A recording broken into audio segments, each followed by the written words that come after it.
only just graduated when the BNPL scheme got to me. I was young, full of hope. A villain. BNPL scheme only just graduated. With interest-free payments and convenient staggered payments, everything you can think of is at your fingertips with your buy now, pay later service.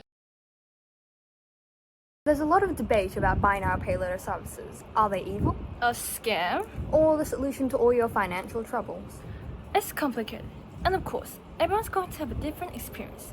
So why don't we talk about what you should know before you start judging?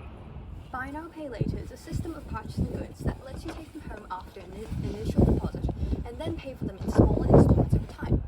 Usually they're interest-free too, so you can really see how they make high prices seem that much more manageable.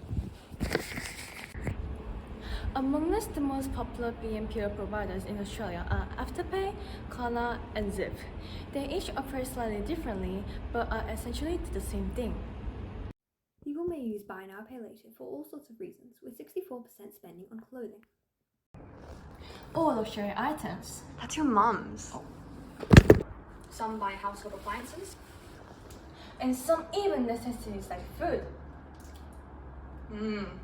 It's become a regular part of people's lives, and the appeal is clear.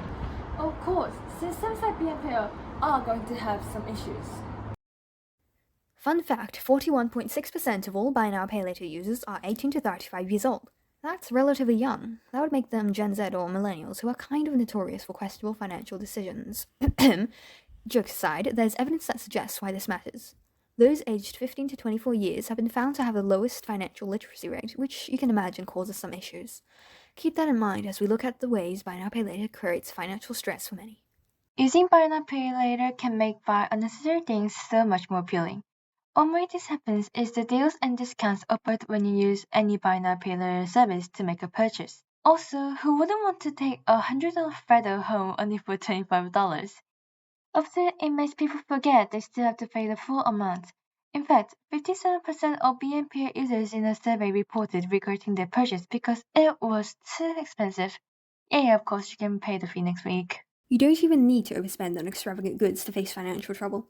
People who simply have lower incomes, who have been shown to be 4 times more likely to use buy now, pay later services, find themselves suffering due to it just by trying to buy necessities. Let's look at how expenses rapidly build up with buy now, pay later. If you purchase groceries with it, it may seem cheaper and easier to afford at first, but those fees just keep building up and up and up, and it's not like you're getting any more groceries out of it. Remember having a messy room as a kid and just sweeping all that mess under your bed when you have to clean your room? Using buy now, pay later is like that, but the mess just keeps building up. The room looks clean, but soon everything is going to keep piling up under that bed, and soon there'll be too much for you to handle.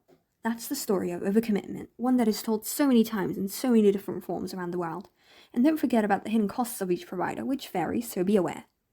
Also, late payments to some buy now, pay later providers may harm your credit score, which can give you a much harder time with loans, insurance, and so many other parts of your financial life. There are laws that protect BNPL users like the Australian Securities and Investment Commission Act of 2001, which means the ASIC can intervene where we identify misleading, deceptive, or unconscionable conduct or where there are unfair contract terms. But clearly it's not helping. Even without having unfair contract terms or blatantly deceptive practices, over half of BNPL consumers report struggling to keep up with their payments. The only foolproof safe way to use BNPL is to be a smart consumer. Far easier said than done, but let's step through it together. 1. Plan ahead to make sure the repayments are within your budget. 2. Keep track of when each repayment is due. Setting reminders on your phone or in your calendar will be a good idea. 3.